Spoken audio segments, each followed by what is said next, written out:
The Sarge and OQ right here on Sirius XM's Hip Hop Nation. Kind of how appropriate this song, The Show Goes On. Yeah. Because,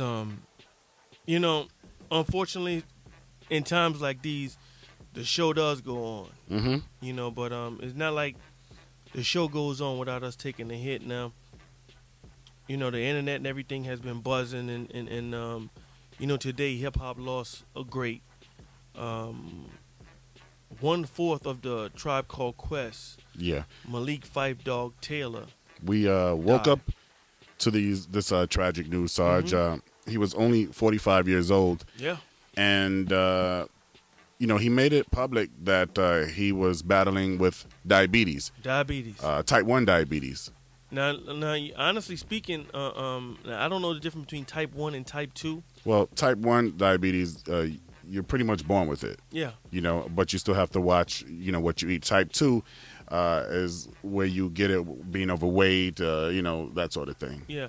Here's the thing, man, and even before we start to celebrate the life of Phife, I know that particularly in the African-American communities, we really battle with that. Diabetes always all through my family. People have been amputated. Yeah. And I know that Phife battled this I don't know if it's a disease or a condition. It's a disease. And he made it known, Sarge, that sugar was pretty much an addiction for him. Yeah. He made it public. It was an addiction. A funky diabetic, he called himself. And that's just another wake-up call as it pertains to fighting diabetes. But let me just tell you something, Orlando. Throughout high school, throughout early adulthood, et cetera, a Tribe Called Quest was just a part of the fabric of my life. And I want to ask you about that coming up next and open up the phone lines right now. 877-60-HIP-HOP. Celebrating. We're celebrating the life of Phife Dawg with his music, reminiscing. And Sarge, we want to hear your thoughts up next, but I want to open up the phone lines to America right now. 877 your time. 60-HIP-HOP. All night. Man, oh man. We tweeted it out all night, baby. We're going to celebrate the life of Phife Dawg, Remember a.k.a. this one? the 5-foot assassin. And you tuned into the Sarge and OQ review as we celebrate the life of Phife Dawg, who passed away at the age of 45. His family, Sarge, released a statement saying that he died due to complications of diabetes. He was only 45 years old. But tonight is a celebration, Sarge. And, before we played some music, you talked about, the music of Tribe Called Quest. Yeah. And how that was the soundtrack to your childhood. Lando, you got to understand, man, everybody wasn't, back in these days, like, that was a real super uber hip-hop, whereas, like Big Daddy Kane had all the jewelry on. Right. And Cool J was all rough and tough. And, there was a certain persona in hip-hop. And you got to understand, like, for kids who were, like, socially awkward, different, et cetera, a Tribe Called Quest and De La Soul represented that. Well, at least in my school. Right. So there was this anti what hip hop was about. Right. You know what I'm saying? Right. Instead of all the gold chains, they had the African medallions. And they had ties with the Jungle Brothers and BDP and all those other things. You know what I'm saying? Right. So like, I guess I fell right in the middle of that. Hip hop at that time, it was a place for everybody. Yeah. So I can't lie to you. I didn't get the whole left my wallet in El Segundo. He wasn't okay.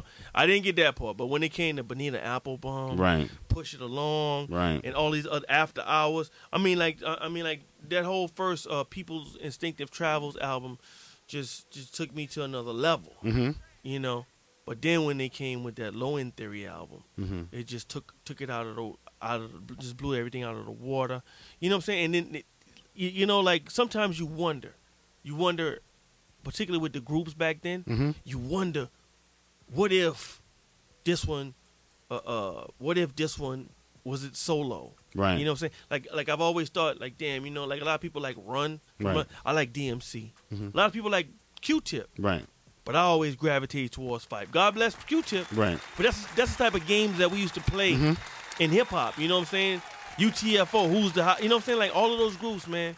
But these guys just changed music, definite Hall of Famers in our game, and I just I just can't express this guy's wordplay, his wittiness. He was so witty. He got Q-tip punched in the face. Oh hell no! Well, yeah. Listen, Yeah. remember that shit with the You talking about that incident in New York? No. He had a lyric where he said he kind of dissed the New Jack Swing era. Right. In the whole, And they cornered him or something, right? They cornered Q-tip. Right. Yeah, they cornered Q-tip. But what I'm saying, that's how witty Fife's lyrics were. You know what I'm saying? It provoked a reaction. It provoked a reaction. May not a good reaction, but it provoked a reaction. But you can tell when your lyrics is good. Yeah. When you get niggas knocked out. Yeah. 877-60 hip hop. You know? As we celebrate the life of Phife Dawg. I think next hour we'll get DJ Absolute. Yeah, he's screaming in the background. He's screaming and shit. No radio etiquette. The motherfucker been in radio all these years, screaming in the background. We'll get him in on the conversation. He's from Queens. He's from Queens. It's Hip Hop Nation. You know what, Orlando? Just so happened to be walking through the hallways. DJ Absolute. What up? What up? We here. We know. Queens. As a DJ, I don't know if a Tribe Called Quest was a little bit before you started. Definitely one of the groups that inspired me to be a part of hip hop or just love hip hop. So Tribe Called Quest, and actually Phife was my favorite rapper in the group. You know what I'm saying? I thought Q-Tip always had that dope voice, that great voice, but I thought Phife always had those great lyrics, those punchlines. Yeah. And I really feel like that. I really feel that Phife really blossomed on that Low End Theory album. That was his breakout album. Songs like Butter.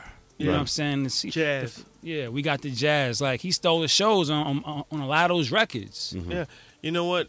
Even moving past that in the Scenario record, crazy. It's monster MCs on that, and he kicks off the goddamn record, and you don't forget about his intro 3 minutes later. You know what I'm into saying? The record, you know what I'm saying? Even after you hear Busta Rhymes lyrics at the end, man. But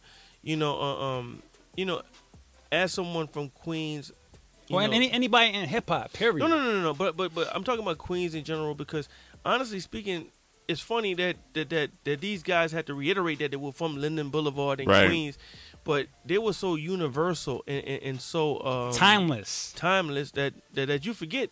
Like Big Daddy Kane is synonymous with Brooklyn. Right. Some people Run DMC. Fat Joe synonymous with the Bronx. Yeah. Like these guys were synonymous with the world, Jack. Can you believe that? Real talk.